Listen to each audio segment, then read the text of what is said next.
Hello friends, so welcome back. We'll continue our discussion of transverse beam dynamics today. Specifically, we had obtained an equation of motion last time. Let us see what that equation of motion tells us, at least in general terms. Let us have a look at the general solution to that such an equation and what is the kind of information which we can get from that. Okay. We'll be covering a basic general solution today and then try to look at how it applies to an actual accelerator maybe next time. And in between that, we'll have one tutorial sheet which I will put up after this lecture so that you can have a look and we can discuss that in class. Okay. So let us continue our journey of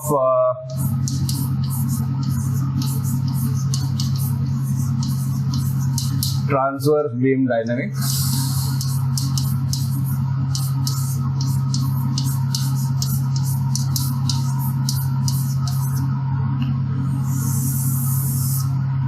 If you remember last time, we had written down a general equation called Hill's equation.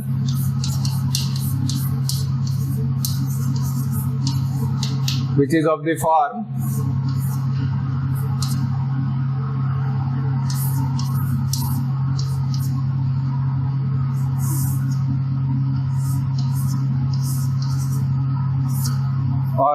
rather this form, where the term in the bracket or this empty slot, I am simply going to write it as k for the time being. This is not the same k necessarily which we had last time. It could mean 1 by r square plus k or 1 by r square minus k or what not. Okay? It can mean any of these things. But I am just going to generically call that term as k. The potential confusion I am warning you about is that you may think this is the same k we had last time. No, this is a dummy quantity. Later on we will substitute whatever is actually there in Hill's equation in this place when we actually want to solve it for a particular system. Okay? But right now this is the general structure of Hill's equation, and we will try to find some kind of solution to Hill's equation. That will be our occupation for today. As we remarked last time, this looks very much like a simple harmonic oscillator equation. The general simple harmonic oscillator equation is x double dot plus omega square x is equal to 0. And this has a solution, x is equal to some amplitude term multiplied by omega times the independent variable t plus a phase term. So you have a0 and phi0 as two constants of integration from the second order differential equation, and this is the general solution.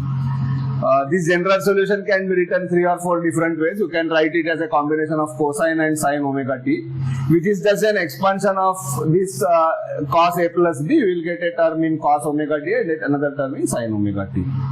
You can also write it in exponential form. So all these options are of course available.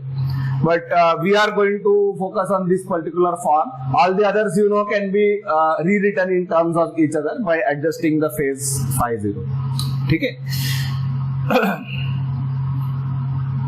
Now, if you look at this equation, the only difference between this equation and this equation is that here omega square is a constant and therefore this cosine moves at a constant frequency.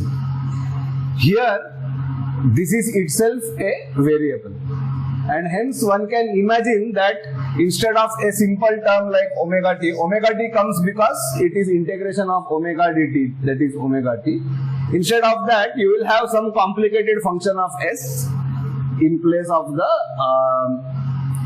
dependent phase, not the constant phase, the dependent phase. Similarly, if this is a function of s, one need not necessarily have a constant amplitude. With this basic guiding idea, we will try a solution of this particular form. X of s is an amplitude term and a dependent phase term which is just a function of S in terms of these two quantities. The particular form which we will write, which will become clear why at a later stage. I am going to write the amplitude term as square root of epsilon times bs, where epsilon is epsilon times beta of s, where epsilon is a constant and beta is a some function of s.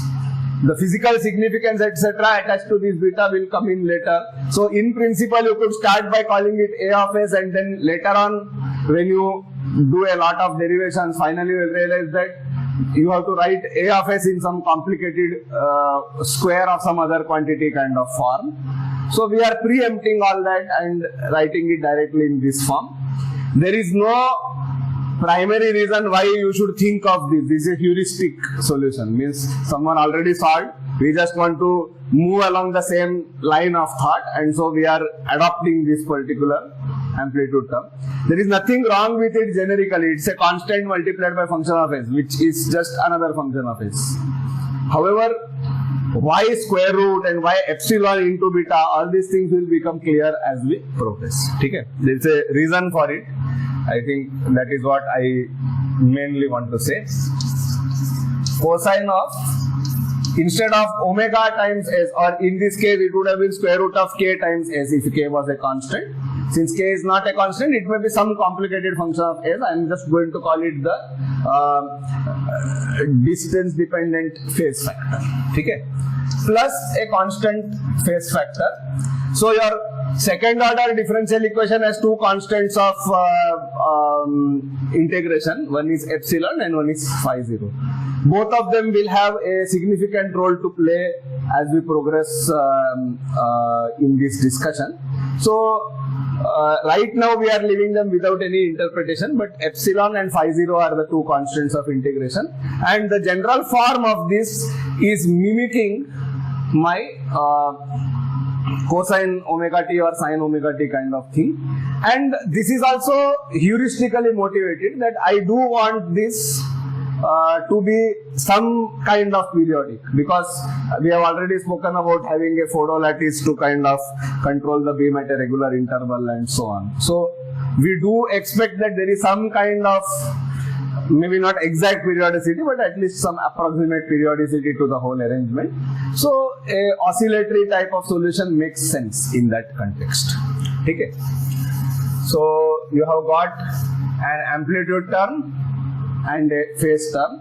The amplitude term, apart from having a constant of integration, also depends on s. Similarly, the phase term, apart from having a constant of integration, also depends on s.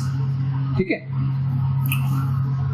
Now, if we want this to be a solution, obviously if you substitute this back, it should give me 0.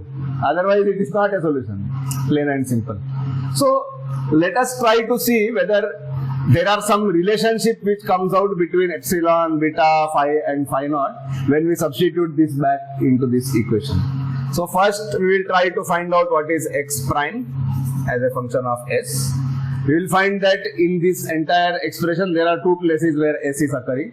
There is a reason we have retained this s everywhere in brackets, so that we know which quantities we want to differentiate and which not. X prime means derivative of x with respect to s, which means you will get a UV rule here. Once the derivative will be applied on the beta term, and another time it will be applied on the phi term. The result which you get, you can try to do this along with me so that it remains clear and you can catch out if there is a mistake. Okay.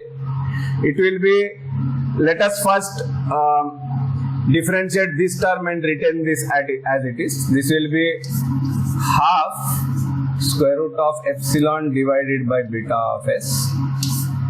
Square root of beta is the function. Its derivative will be 1 by 2 into 1 by square root of beta. Of course, do not forget that this, after this cosine term is written down, we are differentiating not with respect to beta, we are differentiating with respect to s. So by chain rule, you will also get a beta prime of s at the end of this. The beta primes and phi primes I am going to push at the very end so that it remains clear, but the beta prime arose when you are doing this differentiation. And the second UV rule differentiation is keep the first term as it is. epsilon times beta of s. Cosine will become sine, and that is why this negative sign came, because when you differentiate cosine, you get minus of sine. Sine of phi of s plus phi naught, and the derivative chain rule will give you a phi dash, because you are differentiating with respect to s, not with respect to phi. So derivative of this thing with respect to phi is this guy plus the chain rule for s, which is phi prime of s. Okay? So you get two terms when you try to write down the first order derivative of x. Now I'll try to fit within this space the second order derivative. Let us see. I may have to move aside a little to enable you to read it. This is a bit inconvenient, as I keep saying that I'm doing all this in my office, and in principle it would have been better if all of us could come to university and do it, but forget it. Let's not harp on that. We are talking about x double prime. How many terms will be there? Let us first count. There are 3 terms in s in the first term, beta, phi and beta prime. So UV rule on this guy will give you 3 terms. First time differentiating this guy while keeping these two the same. Second time differentiating the middle guy while keeping these two the same. And third term by keeping these two same and differentiating the third time. Okay? So it is a UVW kind of rule. UVW ka derivative will be U prime VW plus UV prime W plus UVW prime. Basically, it's an extension of UV rule. Similarly, here also there are 3 places where S is coming. Now again we will get 3. So total 6 terms. So while doing this differentiation, please be careful you don't by mistake miss out something. In that sense, it makes sense to count this beforehand. What do we get? We will get, we are keeping these 2 terms the same. So actually this space will be a little less for this. So we'll see how we will spill things over. Half square root of epsilon by beta. I am dropping the explicit s dependence everywhere, but you know which terms are dependent on s.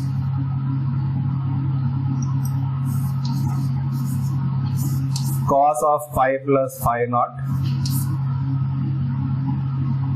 multiplied by beta double prime of s. Okay, I have just differentiated this term and kept everything else as it is. Another term which you will get is, we'll have a minus sign. Differentiating this guy, you will get minus half square root of epsilon by beta. Derivative of cos is sine of phi plus phi naught. Beta prime was already there. Actually, let me remove the s here also. Beta prime. And when differentiating this cosine to get sine, you will get a phi prime also. Okay. All of these guys other than epsilon and phi, all of them are functions of s. Please remember that. Third term is differentiating this guy while keeping these two the same. When you differentiate this guy, what you will get is half is already there. This is beta to the power minus half. You will get a minus half beta to the power minus 3 by 2. So half into minus half is minus 1 by 4. Square root of epsilon divided by beta to the power 3 by 2. Cosine will remain as it is.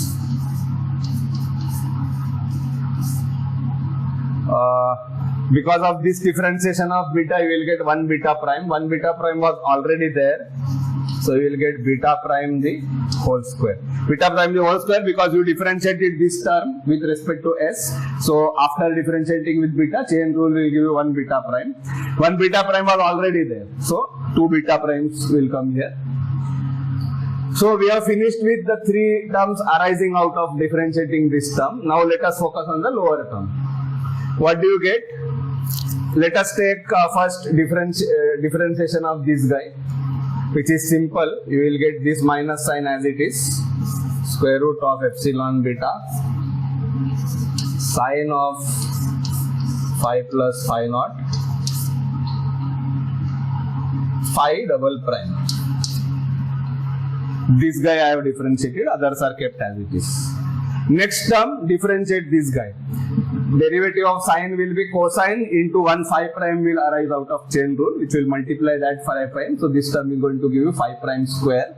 So if you watch it carefully, you get minus square root of epsilon beta cosine of phi plus phi naught into phi prime square, and the final term will be differentiation of this, so you will get again a minus sign only. This will be 1 by 2 square root of epsilon by beta. This is the same derivative which we had earlier. We have encountered this guy before. Rest of the terms remain as it is. Sine of phi plus phi naught. There was already a phi prime in the original expression. This differentiation gives you also a beta prime. This is just plain and simple UV rule difference, or UVW rule if you want to call it. UVW rule is just UV rule with another name. Okay? So basic UV rule differentiation gives you 6 terms, and you can quickly do a check on whether the signs are correct or not. So for the first term, whenever you differentiate, this is already beta in the denominator, you should get a negative sign. Whenever you differentiate cosine, you should get a negative sign. And you can see that this is the cosine wala derivative, this is the beta in the denominator wala derivative, both of them have negative signs. Here, iska derivative is positive, iska derivative is positive, iska derivative is positive. So all of them will bear the original negative sign, which you can see they are. And you have got only one positive term from this differentiation, which is here. Okay. Of course, I would recommend you to actually do this yourself, because it is very easy to commit mistakes in this algebra. Very easy. ये just momentarily वो एक कहावत है ना, नजर हटी दुर्घटना घटी. It is that kind of derivation. You just for a moment you lose yourself and then you don't know where you are. Actually will happen when you are doing this. Okay? So be a little careful, and you will end up with this. Now you can see that the way we have written it down, naturally the terms have grouped themselves into 2 categories vertically. There is one set which has cosine phi plus phi naught. There is another set which has sine phi plus phi. Of course, it was till here it was not deliberate. Then it was deliberate. I realized that it is easy now to get the sines and cosines separate. But what we have done is done it very systematically, and this is what we are getting. There is nothing fishy about the whole thing. Okay? Anyway, we need to group it. It turns out the way we have written the derivation, they have naturally grouped themselves. So good for us. So there are 3 terms in cosine of phi plus phi naught and 3 terms involving sine of phi plus phi naught. Let us try to write it down in that format over there. By the way, this is just x double prime we are talking about. The original Hill's equation is x double prime plus k times x. X is also a term which contains cosine phi plus phi naught. So basically, if you write down the whole of Hill's equation, it will be these 3 terms plus the k term times cosine phi plus phi naught, and the remaining 3 terms times sine phi plus phi naught. By the way, if you look at the sine phi plus phi naught, there is another simplification here. You can see that the first and third term are the same. It is just beta prime and phi prime interchanged, fine, algebraic term. So these 2 are identical, so you just get 2 terms. One is this guy and one is this half goes away. Half plus half becomes 1. It doesn't cancel. Both are with minus sign. So it just becomes half plus half equal to 1. And so you get just square root of epsilon by beta times this and square root of epsilon beta times the other guy. Okay. So let us try to write all of that over there. So basically your Hill's equation now becomes what? Let us also try to take a few things common so that our life becomes easier for us. For example, square root of epsilon is there everywhere. And we can also try to take square root of beta times epsilon common. for our benefit, so that when we do that, you will find that everywhere you can lose the square root related to beta, because one square root taken out of the bracket will mean all the betas will be integer powers. That's also good for us. So if you try to do that, basically your Hill's equation takes the form epsilon beta times cosine of phi plus phi naught, open bracket. What are the terms with cosine? If you take epsilon beta out, this will become beta double prime by beta square. Actually not a good idea to take epsilon beta out. It's better to take epsilon by beta out, but okay, we'll manage. If you take this out common, what do you get? Beta double prime by 2 beta square. Second term,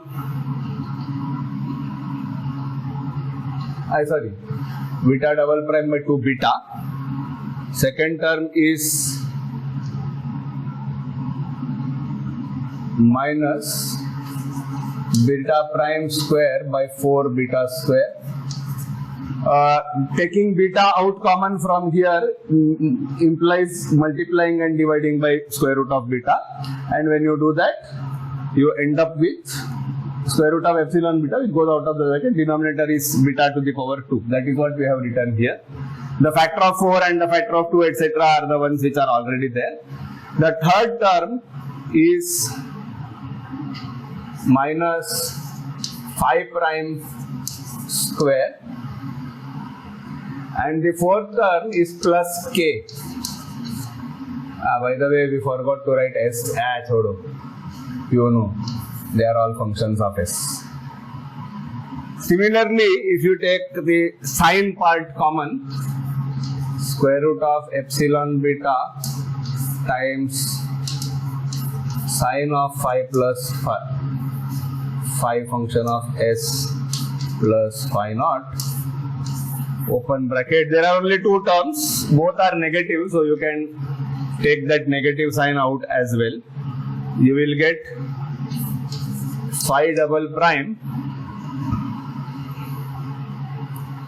plus phi prime beta prime by beta.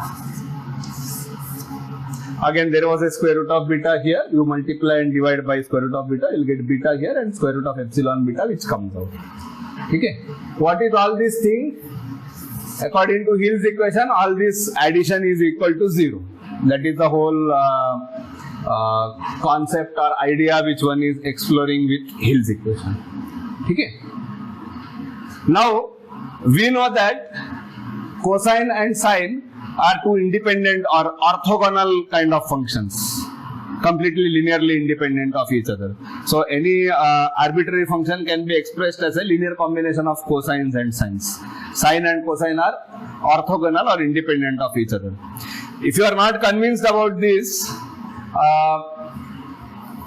consider the case where phi is 0 and phi naught is let us say also 0. Then you will find that cosine of 0 is 1 and this is 0. So this term independently has to be 0 at some point along the accelerator. Similarly, if phi naught is pi by 2 and phi of s is 0, then this term is anyway 0, cosine of pi by 2. Only this term survives. So this term also independently has to be 0 at various points along the accelerator.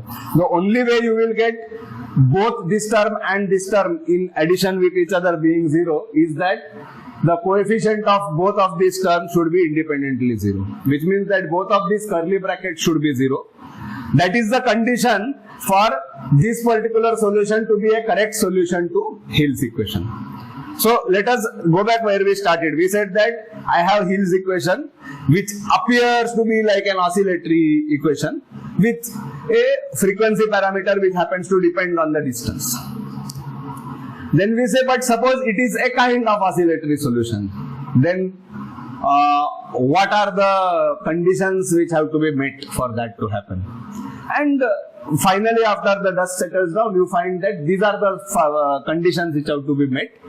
Only if these conditions are satisfied, your Hill's equation will have an oscillatory solution. Hill's equation having an oscillatory solution is a necessity for us, because our whole aim of doing all this Ramayan is to manage that we somehow induce Betatron oscillation type behavior inside a circular machine where there is no natural tendency to do that. For example, in a synchrotron or something, we want the guy to continuously keep the beam together. There was some kind of interruption in the video, but we were discussing that we want this to be an oscillatory solution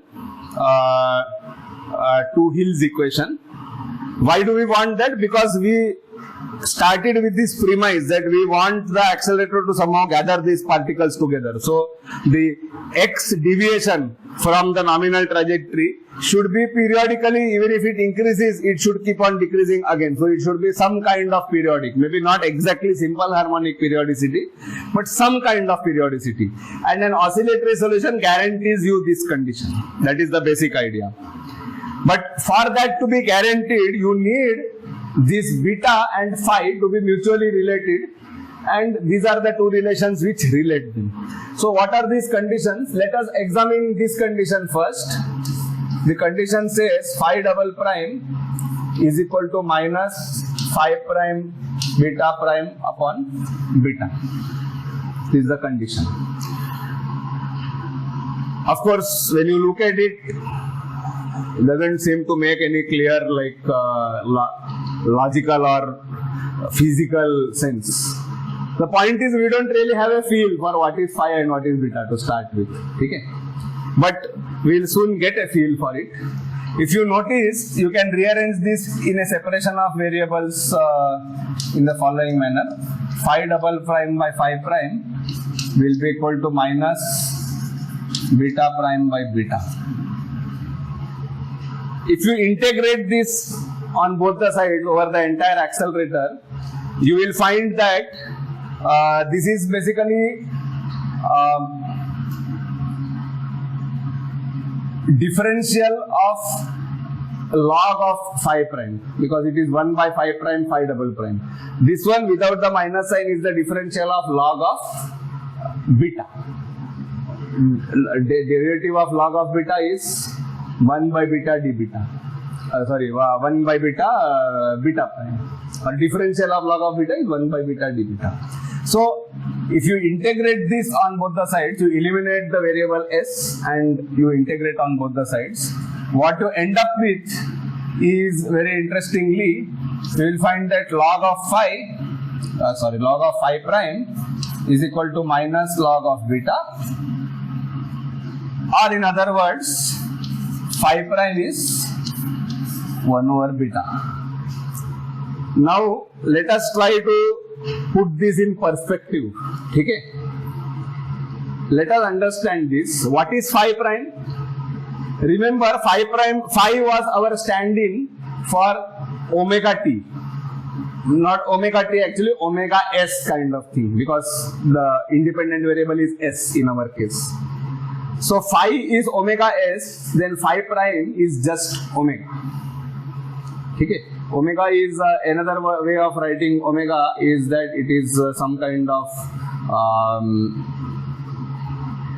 it is 2 pi by k kind of thing. So it's a measure of the 2 pi k kind of thing. It's a measure of the wave number or inverse wavelength along the accelerator.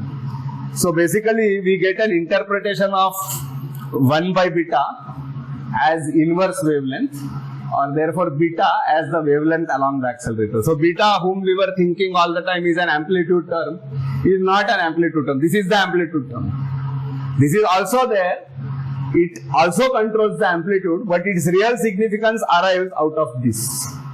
That the beta function which we have considered in this solution actually happens to be related to the phase, not just the amplitude. Okay? And what is its relation to the phase? If you compare this, we can actually write it here.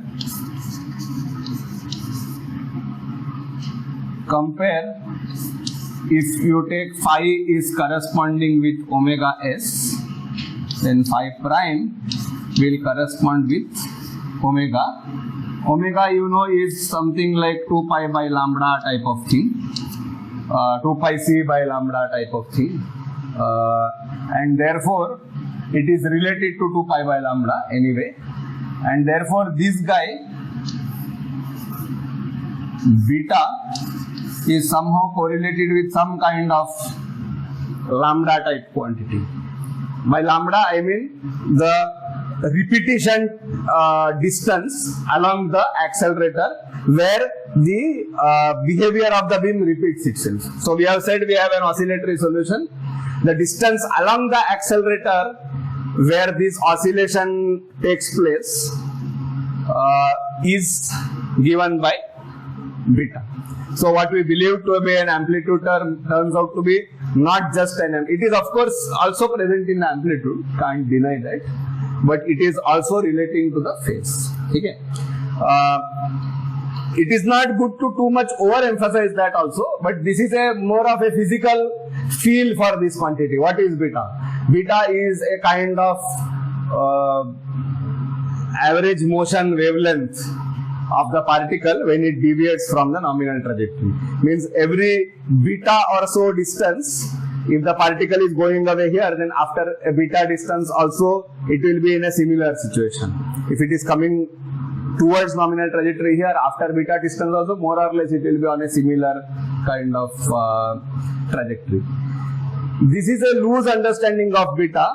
We will come at a later stage to a more concrete understanding of beta. But right now, it is a vague understanding that it is some kind of local wavelength. Local because beta is itself a function of s. So as I move along the accelerator, beta's value will keep changing. So the beta is some kind of local wavelength type of quantity where from one point to the other on the accelerator as you move, after a distance of beta, the behavior of the beam, the average behavior of the beam kind of repeats itself. This is the loose understanding which we gain from this condition, which has to be satisfied. If this is the correct solution, then this is true, and if this is true, then beta turns out to be having an interpretation of this type. Okay. All of this hinges from our insistence that we need an oscillatory solution, which we do. Can't deny that. So, since we want the oscillatory solution, mathematically it turns out that these two conditions have to be satisfied. And this condition being satisfied implies that this beta guy who was supposed to be amplitude also has a role to play with the phase. And what is that role exactly? One can approximately think of beta as a type of wavelength like quantity along the direction of the acceleration. Okay. Let us turn to the other condition. The other condition doesn't at all seem simple to doesn't seem to be clear at all what is expected from there. But let us try to tackle that also. The second condition says that beta double prime by 2 beta minus beta prime square by 4 beta square minus phi prime square. Phi prime we have already written as 1 by beta. So phi prime square is just 1 by beta square for your reference, plus k of s is equal to 0. Okay. Of course, now it seems to be that it is good idea to multiply throughout by beta square. If we do that, then you will get beta double prime by 2. Sorry, beta double prime by 2. We are multiplying by beta square, no? Minus beta prime square by 4 minus 1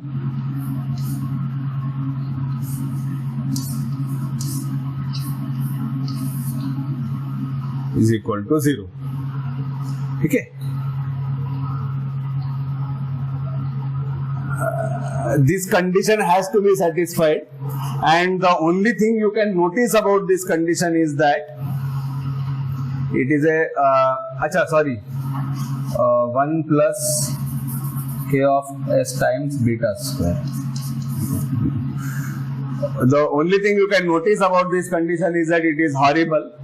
It is a second order, second degree both here and here type of differential equation, and it is inhomogeneous. Horrible equation in short. Okay, and no one is expecting us to solve, nor are we expecting to solve this equation. This is just a condition which beta has to satisfy. Only if this condition is satisfied, you will get an oscillatory solution of this type, otherwise you won't. Later on, we'll learn of a way to simplify this particular condition and understand it in a more physical context. But right now, we just keep it at this point that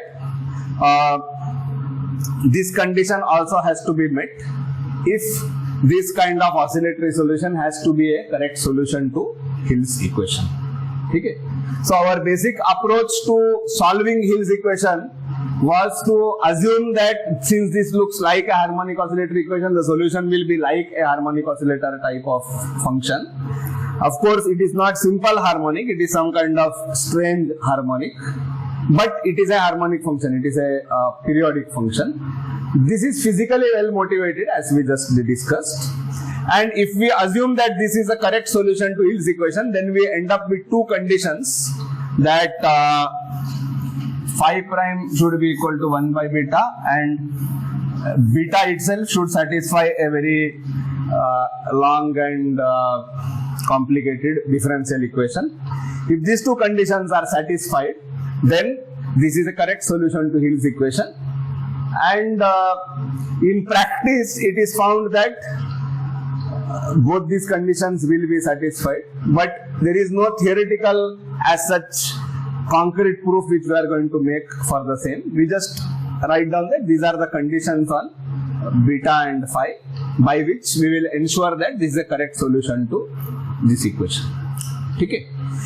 At this point, it is a good time to pause, review this, especially if you didn't get time to complete these steps. This is a good time to do that, and then also have a look at whatever interpretations we have made.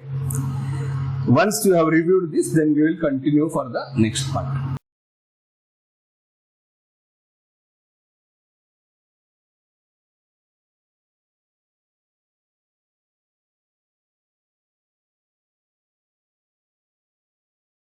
All right, so to continue, let us look at another aspect of the solutions to Hill's equation with the particular idea that let us try to understand what exactly this solution actually means. Okay? To do that,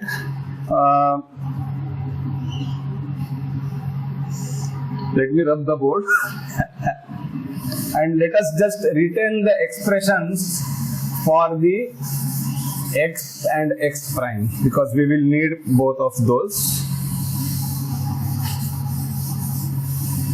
To get a better physical understanding of the beta and phi terms, phi is just a phase, and beta, as we interpreted, it is something which is partly phase related and partly amplitude related. But let us try to get a slightly better understanding of this beta function. Beta, by the way, is called the Betatron function. It's a name because we are trying to induce Betatron oscillations. So, and beta is one of the most important design parameters in an accelerator, actually. So we'll have a more careful look at it, definitely. Now, if you look at this two equations, what are x and x prime? X is the displacement from the nominal trajectory. X prime is the divergence of the beam. from the direction of the nominal trajectory, right? If x is large, means the beam is very far away from nominal trajectory. If x prime is large, means the beam right now, wherever it is, we don't know and we don't care. But very soon it will go very far away from the nominal trajectory. Its slope away from the nominal trajectory is very, very large. Okay? So now, with this in mind, if we try to look at these two expressions, what does it tell you? It tells you that this quantity, beta, is a measure of how far away the particle is, because it is occurring in the numerator in the expression for x. How far away is the particle from the nominal trajectory? On the other hand, in x prime, beta is occurring in the denominator in the term which is in phase with the displacement term, and of course it is occurring numerator in the term which is out of phase with the displacement term. So the role of beta in the divergence is twofold. That is, if this overall phase factor including phi of s plus phi 0 is close to 0, then this term will be dominant. Okay? Which means that near the maximum displacement. When will displacement be maximum? When cosine is 1 or the factor inside the cosine is 0. So when the displacement is maximum, the divergence is very, very low. Okay? So when you are very far away or when you are near the maximum of the displacement, the divergence is quite low, and at other times the divergence may increase. Okay? This is exactly the kind of behavior you want from the Betatron function, from the amplitude of the displacement. Why? You want this beam to travel like this, na? Suppose this is one part, this is a beam tubes. Okay? You want the beam that if it is at maximum divergence, it should converge. If it diverges again for some reason, at some stage it should converge again, and so on. This is how you want the overall beam envelope or beam, not beam wave front as such, beam side front kind of. You want it to move this way, or you want it to behave this way. The envelope which contains the beam should move this way. Inside that, individual particles will be doing all kind of things.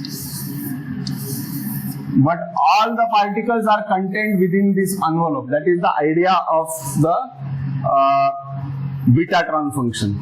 So the Betatron function is also called the accelerator transverse envelope function. All particles will be contained within a certain region which has a particular spread of betas. It will not go beyond that. Okay? We'll come to this idea in a moment.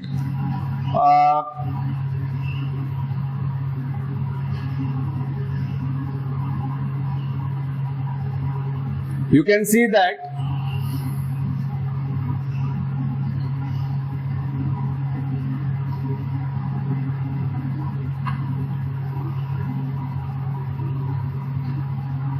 when x is at its lowest, x prime will depend, means this term in x prime will be dominant. That is, it will be having a negative term, which means that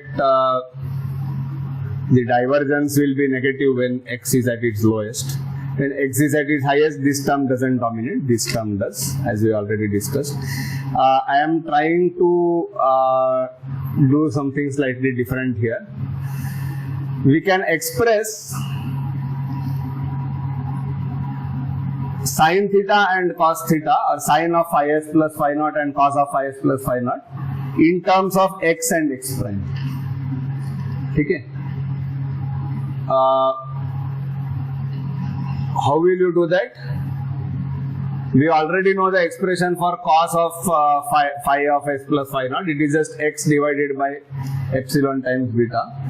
For getting the idea of what will be sin of phi of s plus phi naught, you can divide this thing, you can multiply this by beta prime by beta and subtract from this, and you will get the expression for sine of theta. How that works is the following, that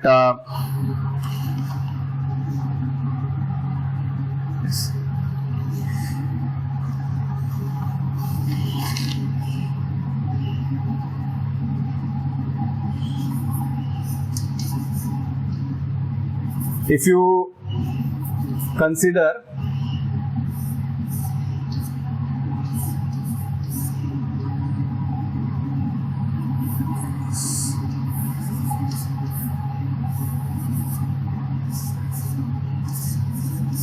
what do you get?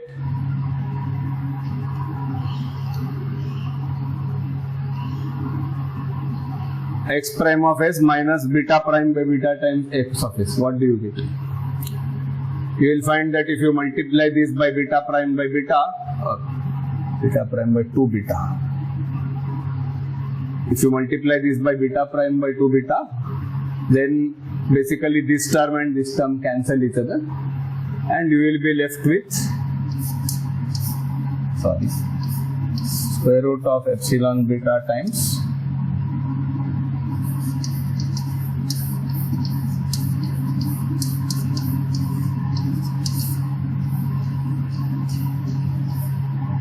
by the way, we know that phi prime is 1 by beta, and we can make that substitution. When we make that substitution, you basically get square root of epsilon by beta.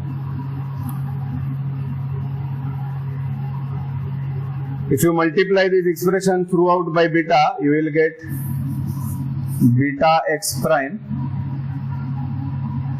minus beta prime by 2 times x is equal to square root of epsilon beta times minus sign will be there, I believe, because of this minus sign, minus epsilon beta times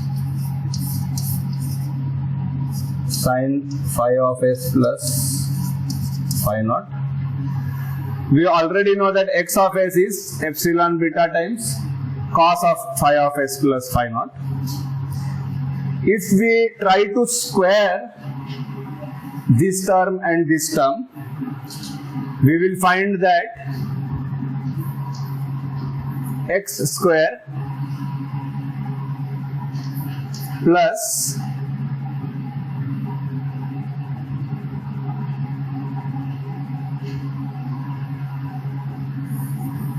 beta square x prime square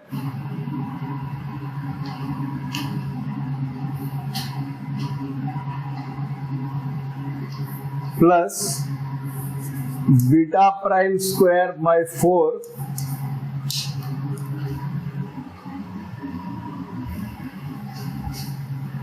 x square minus beta prime x prime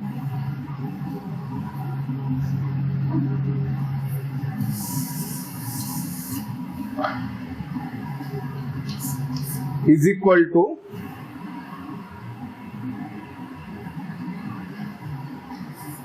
epsilon beta into cos square phi plus phi naught plus sine square phi plus phi naught.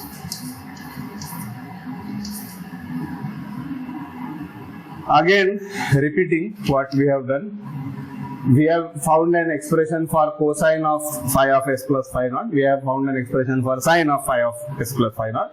Squared and added them. When you square this, you will get x square. When you square this, you will get beta prime square by 4 x square plus beta square x prime square plus beta prime x prime. 2 will cancel with this half, all this you know. And the right hand side will be this square plus this square, which is just epsilon beta times cosine square plus sine square. We know cosine square plus sine square is 1, right? Therefore, we end up with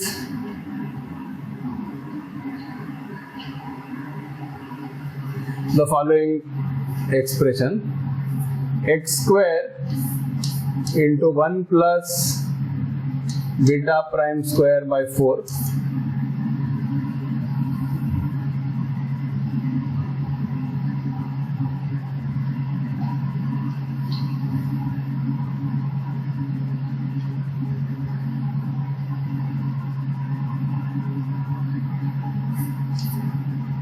plus x prime square beta square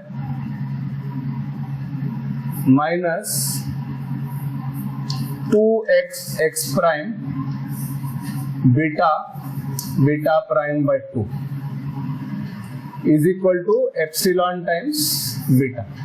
ठीक है, divide throughout by beta, you will get a 1 by beta here. This beta will cancel, this beta will cancel, this beta will cancel, and you get a term which looks as follows. Let me call this whole thing as alpha, then this will be alpha x square plus, let me call this factor as gamma, then 2 gamma x prime plus beta x prime square is equal to epsilon. Sorry. So you have introduced two new notations which will become, it will arise or appear, or what you say, they will arise, I suppose. They will arise in a very different context in the further development which we are about to do. But right now we are introducing them without any particular bias. We are going to call, actually I think this is the other way around. Let us call this factor as gamma and let us call this factor as alpha.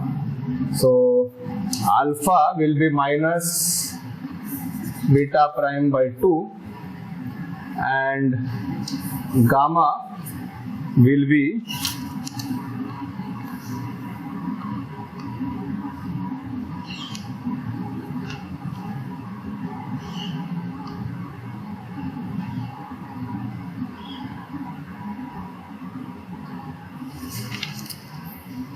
one plus alpha square divided by beta. So this is alpha is minus beta prime by 2, alpha square is beta prime square by 4, and 1 plus that divided by beta will give you gamma. Now you will wonder why these have been introduced in this particular context. Why these have been introduced in this particular context? The reason is, if you look at this particular expression, it is basically the equation for an ellipse in the x prime plane. Okay? And the expression for the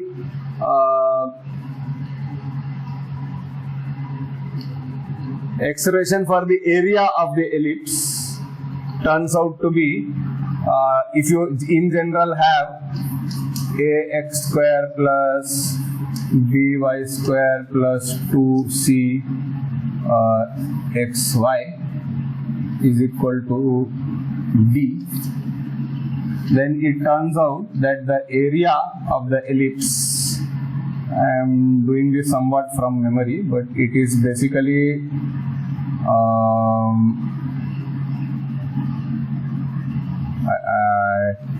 I'm sorry, I am doing this from memory, but I believe the area is having a factor of pi multiplied by d divided by square root of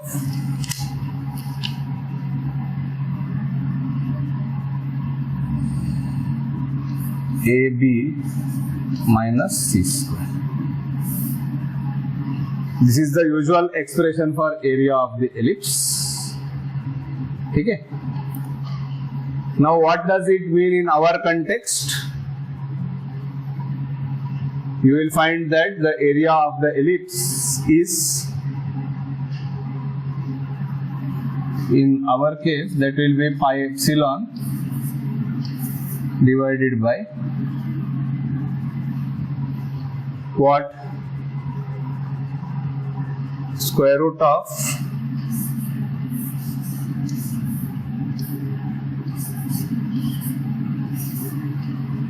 beta gamma minus alpha square. Those are the respective roles, na? Gamma is in the place of A, beta is in the place of B, and alpha is in the place of C, epsilon is in the place of D. This is a general formula. In our case, it will turn out to be this. If you consider beta gamma minus alpha square, and if you look at the definition of gamma which we have used, you will find that this is nothing but it is equal to 1. Look at this definition.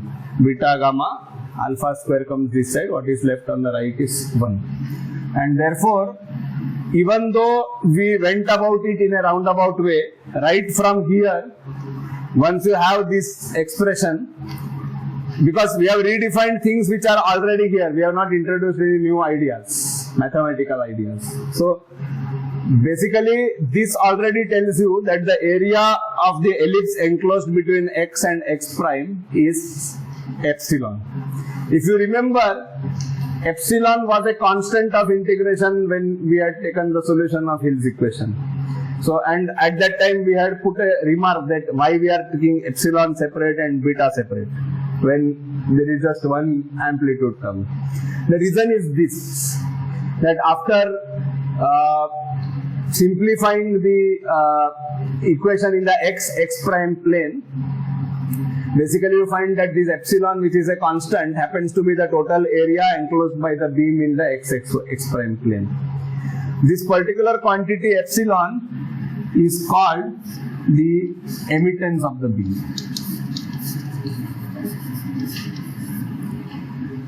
And basically it is a measure of how much area is occupied by the beam in the x prime plane.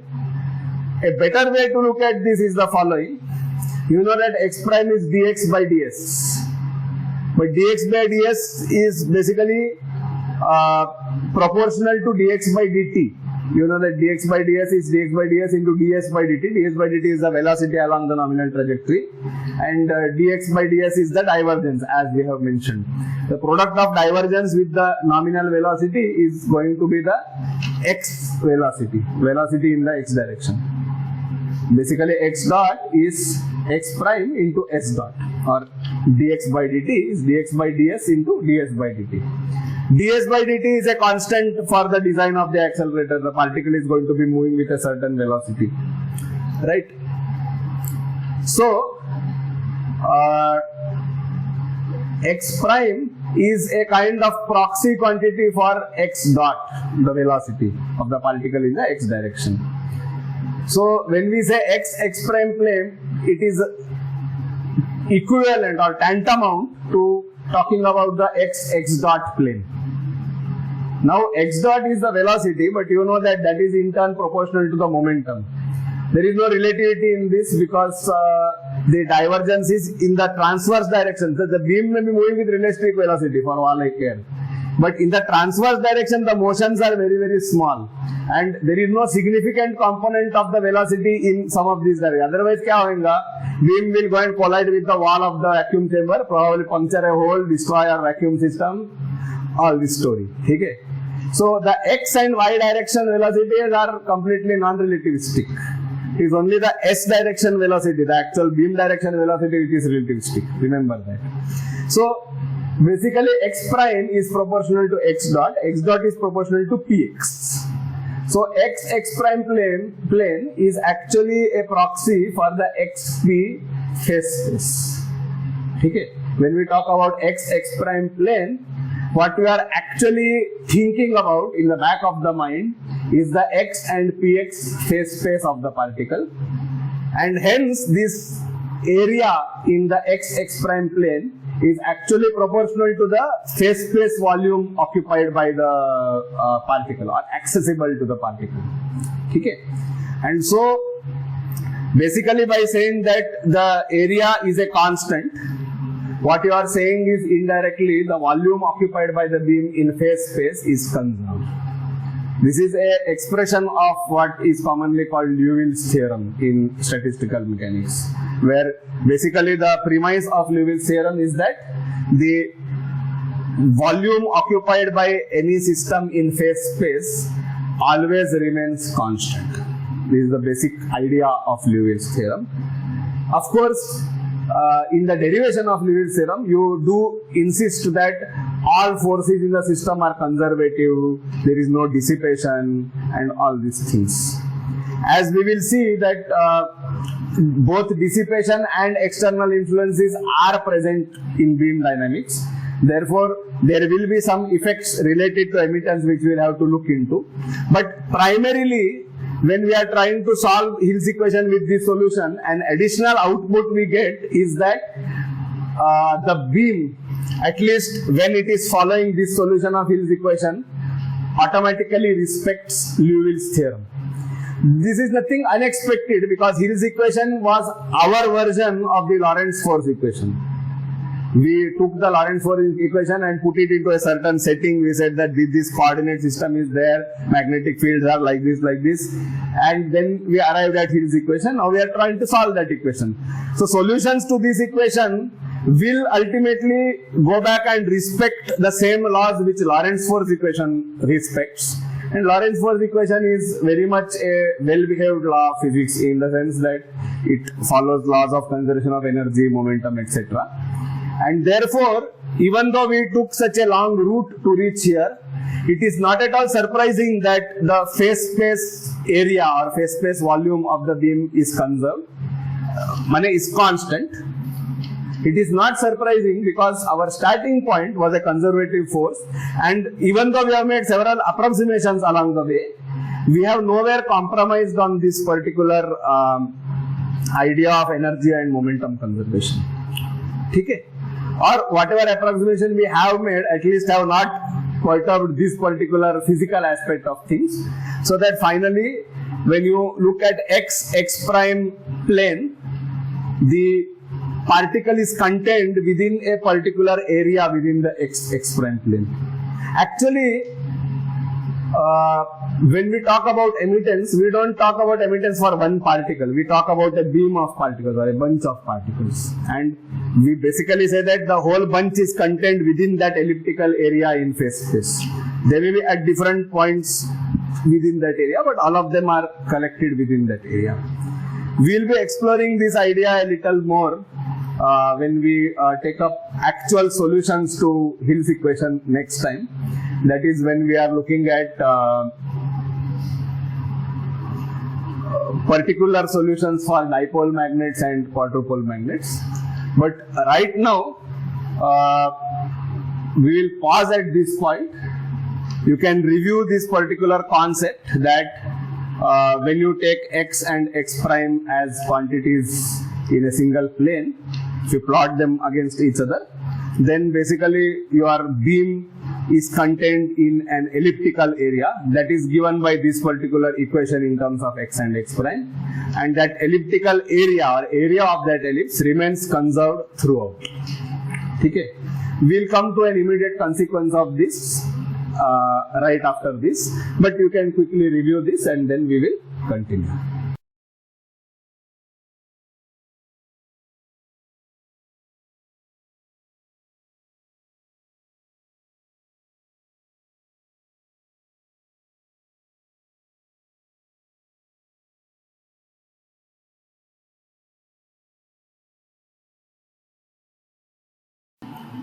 All right, let us continue. Last part of today's discussion. Basically, let us try to say what this, whatever we have discussed means in physical terms, in terms of the accelerator. We have already seen that the Betatron function or the beta function acts like a kind of amplitude term and wavelength term at the same time. Let me rub the other side also. So we have seen that this acts as both amplitude term and phase term. So let us try to understand how this particular idea can be better understood. Consider a like what we discussed last time, a photo type of lattice. There is a focusing quadrupole, there is a defocusing quadrupole, there is again a focusing quadrupole, and so on. Okay? If you remember our analogy, the focusing quadrupole is like a convex lens, the defocusing quadrupole is like a concave lens, the focusing quadrupole is like a convex lens, and so on. So I am saying that there is a focusing effect here, defocusing effect here, focusing effect here, and so on. So the beam is going to travel along this particular kind of nominal trajectory. Okay? Now let us first work out the optics analogy which we are interested in.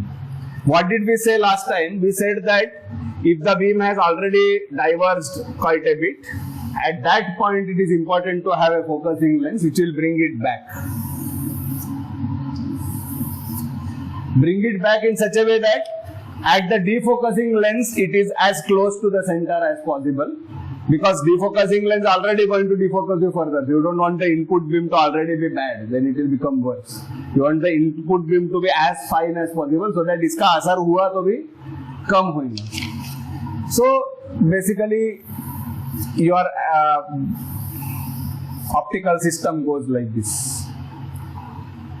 In a similar fashion, when you talk about a photolattice like this, these are the O's, drift regions, zero field regions. Okay? So it is a photo type of arrangement. You want the beam, if at all it is diverging, you want the beam divergence to be here, then as it moves towards the defocusing quadrupole, you would want the beam to be as narrow as possible, because that guy is going to again broaden the beam for you. And then as it progresses, as soon as it reaches some limit, by the time it reaches the focusing quadrupole, again gets focused, and so on. This is in exact analogy with what we have drawn downstairs for the optical system. I hope everyone agrees with this. So if I plot from, let us say, this point to this point, if I plot the Betatron function as a function of displacement along the accelerator, basically what I am going to have is, at the focusing quadrupole we have beta max, at the defocusing quadrupole you have beta minimum, again at the focusing quadrupole you have beta max, and so on. So this is beta maximum, and this quantity is beta minimum. I hope this is also perfectly acceptable, where I have drawn the beta function as a notional idea of the overall amplitude of the beam. Amplitude means distance away from the nominal trajectory. Average distance away from the nominal trajectory can be fairly high when you are entering a focusing quadrupole, because that guy is going to bring you together. On the other hand, when you are entering the defocusing quadrupole, your beam size should be as small as possible. This is counterintuitive compared to what you normally anticipate. Means normally you say focusing small, defocusing big. So we feel that defocusing quadrupole mein beam should be big. No. Opposite. Defocusing quadrupole mein beam should be very small, because that guy is going to make the beam big now. पहले से big देगा तुम्हारा beam का सब particles चला जाएगा. ठीक है? So when you are passing through a concave lens, you try to pass as close to the center so that there is not much divergence. Same logic here also. Okay? So the Betatron function looks something like this. Individual particle trajectories, as we discussed last time, will be somewhere within this contour. But the overall function looks something like this. Okay? And if we look at the comparative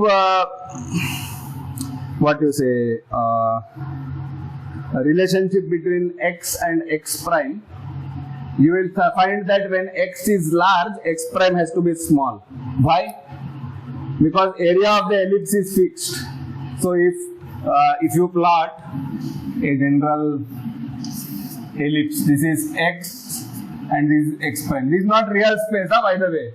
This is imaginary kind of space where you have plotted displacement like this and divergence like this, like phase space. It is not like x and y coordinate. No. It is x coordinate and rate of change of x coordinate plotted as two axes. Remember that. Suppose you have a general shape of ellipse. Area of this has to be conserved. So when x is very, very large, what happens? X prime will be small.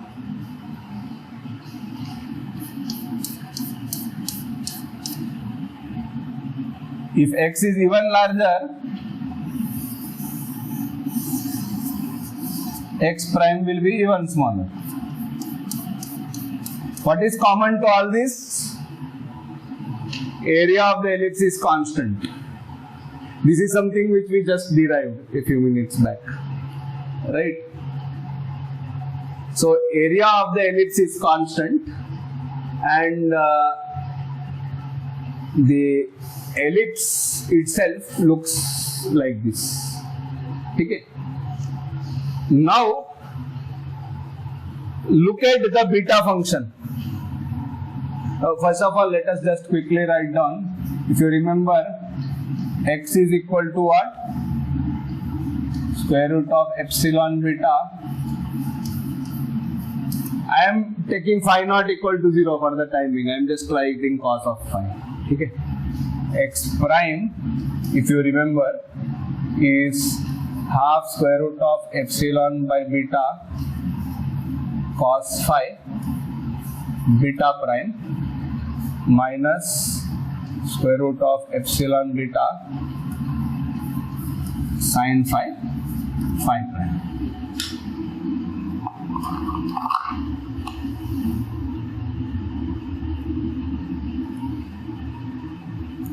Okay. This is fine. If you notice, add the focusing quadrupole and add the defocusing quadrupole. Beta prime is 0. बराबर है. And beta is either maximum or minimum. When this is happening and beta prime is 0 and the only dominant fellow would be phi prime, but since it at beta maximum, since this guy is already maximum, this guy will be very small. At beta minimum, this one is at its negative peak value, and again this guy will be very small. So at these positions, when the displacement is extremely large or extremely small, the average divergence is very, very low. Let me repeat that statement. When x is extremely large at its maximum point, or when x is at its minimum point, x prime on an average is 0. Okay? And how to interpret this or how to express this on this diagram? When x is maximum, the average x prime is 0, which means that the ellipse is not tilted or anything. It will be a properly oriented ellipse along the x axis. Similarly, here also same thing. Obviously, it's the same situation repeated along the axis. Please pardon my ellipses if they don't look like ellipses. At beta minimum, what happens? X is extremely small, hence x prime will have to be large, but average x prime is 0, which means that the ellipse is not tilted. Area is conserved. Okay? Then, next important point, what happens when beta prime is negative?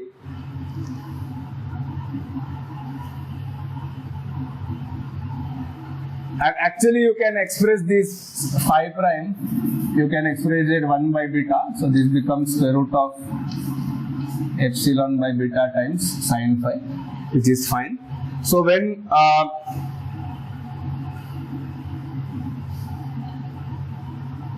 when x prime is negative, sorry, when beta prime is negative, it means that x prime will also be negative. Similarly, when beta prime is positive, it would mean that x prime will be a competition between these two terms, but if this is dominant, then x prime will also be positive.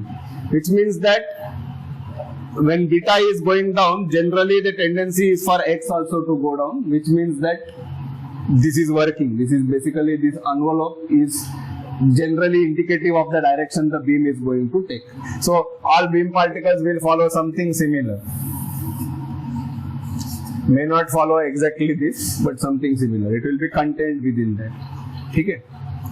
So when the beam is converging, basically the ellipse, so at some intermediate point, let us say, the ellipse will generally look like this. The average value of x prime will be negative, and hence you will find that you will enter into the fourth and second quadrant, okay, where x is proportional to minus x prime. So the dominant behavior of the ellipse will be something like this, where please assume that the area is remaining constant even if it doesn't look like it.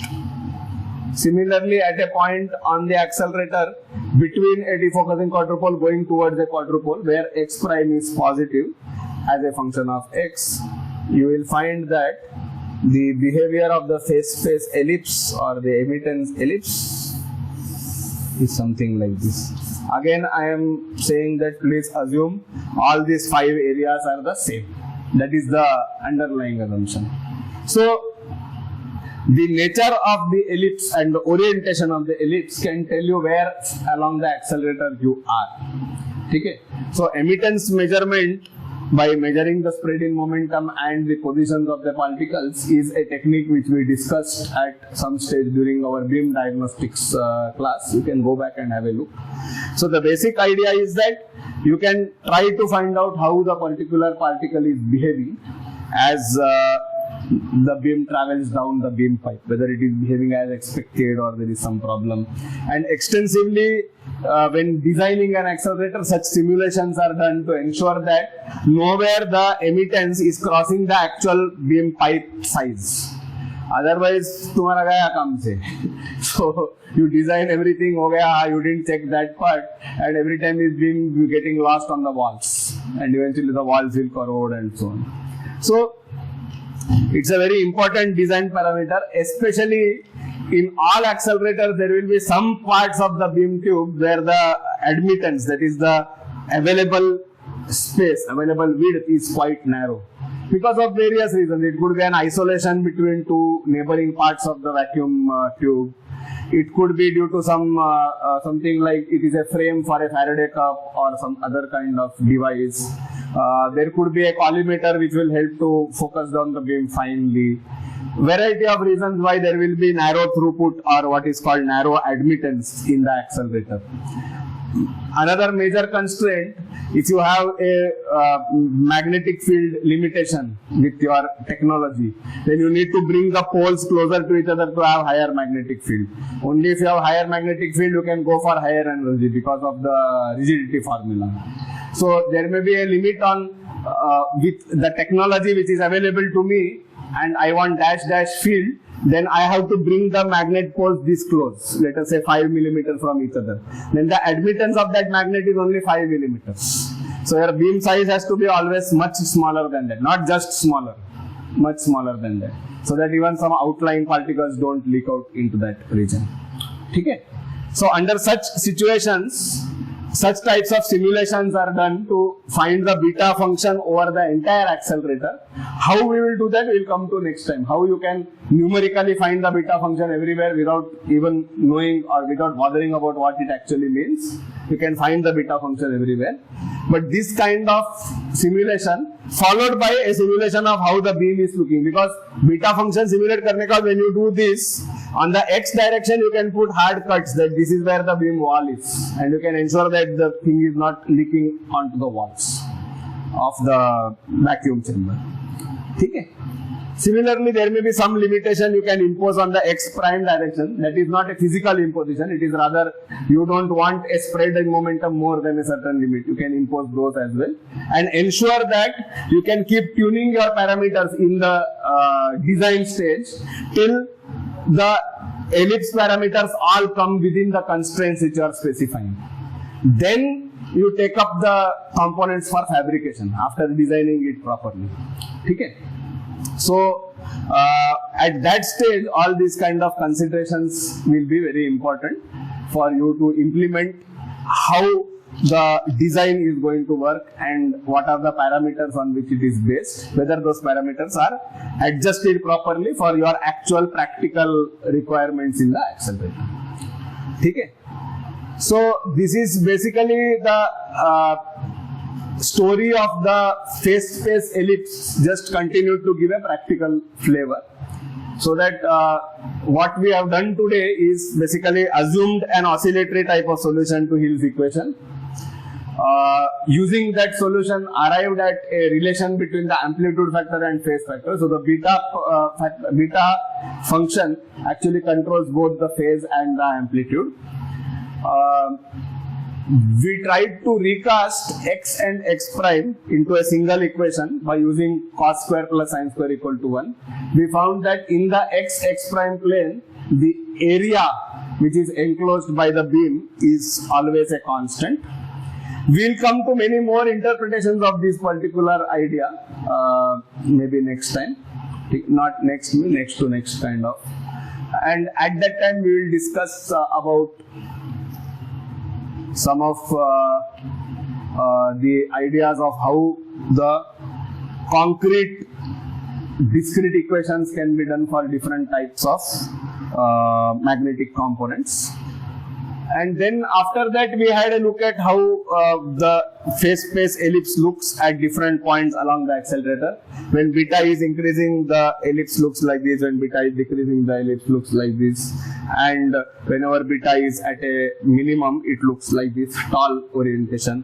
Beta is maximum, it looks like this flat orientation. All these diagrams, this is x and this is x prime for your reference. Same diagram here. Okay. And we have a good feel for, at least, okay, a fairly good feel for what is beta and what is epsilon. Phi we need not interpret separately, it is included in the interpretation of beta. The beta function is an amplitude function which is also correlated with the phase of the periodic oscillation of the beam. It can be thought of as a kind of envelope, which is basically a boundary. The beam particles won't step outside this boundary. They are well contained within those boundaries while they propagate. Something like this. So this boundary is the beta function basically. And epsilon, the other constant which we had introduced in the amplitude, is related to the size of the beam. In particular, it is called the emittance of the beam. It can be correlated as the phase space volume occupied by the beam, and epsilon being a constant is a callback to our original idea of Liouville's theorem in statistical mechanics, which says that phase space volume is always constant. This is where we have reached with the story so far, and I feel this is a good place for us to stop. Next time we'll continue this discussion by having a few tutorial problems based on some of these concepts. Then we will move further to actual concrete solutions of Hill's equations and so on. Okay? Thank you very much.